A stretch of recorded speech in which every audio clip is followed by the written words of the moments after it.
Military whistleblower Bradley Manning was back in court today. Details remain unclear, but reports from the site Fire Dog Lake assert that Manning's legal team has entered a plea notice in which the private would accept general responsibility for transferring information to WikiLeaks. Information suggests that he may plead guilty to lesser offenses.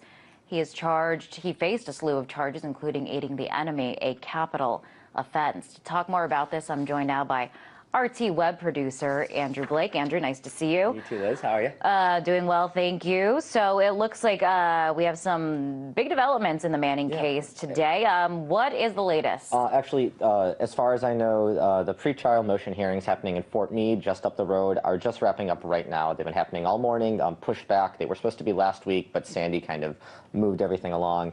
It's actually really bizarre timing because this week will mark 900 days that Bradley Manning has been in what appears to be indefinite detention at this point.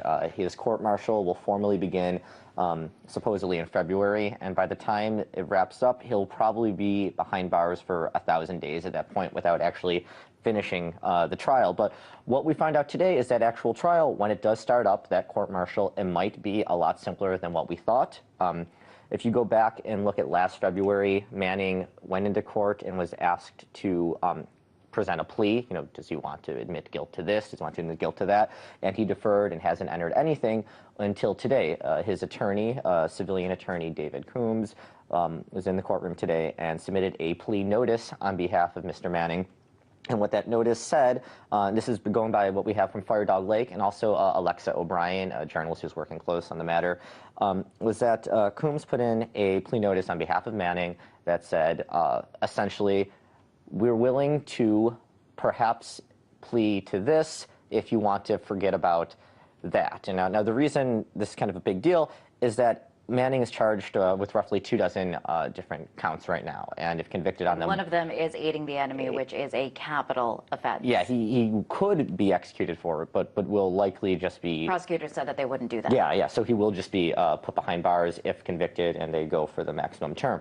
But what we're looking at now is that Manning may be willing to accept responsibility for taking these hundreds of thousands of classified, or not necessarily classified, but sensitive military documents that he accessed while in the Army and supplying them to Julian Assange's WikiLeaks site.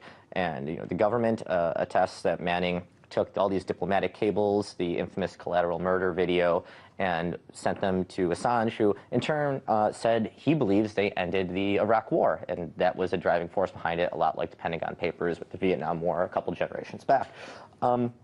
But so right now, Manning, apparently, given today's hearing, will say, at least it's looking like this, that he will not necessarily admit guilt, but he will take responsibility or admit that the court has enough evidence to prove him guilty. So he would just be pleading down to a lesser charge, but we got to keep in mind nothing here is final right now. This is just what happened today. And because this is a military court and it's a lot different than what happens to me when I do something stupid out on the street, there's a lot of different hoops and it's lots of crazy stuff going on. So what it comes down to right now is the judge, who is a military appointed judge, she has to decide if she will accept this plea notice, and then from there the government will decide if they want to continue with it. Okay, so what does this mean in terms of a sentence for Manning? It really could mean anything right now because they don't have to necessarily accept this plea notice.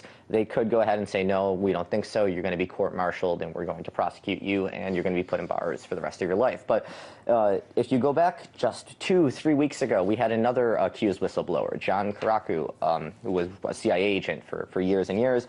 John Karaku was one of the first 6 people charged under the Espionage Act by President Obama. His crime allegedly was going public with the use of waterboarding, and he named a couple of names involved in the post-9/11 practices overseas.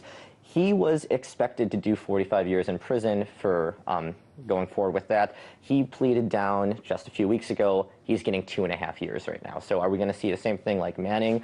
I mean, that would be wonderful. I would take 2.5 years over life in prison, but It's really...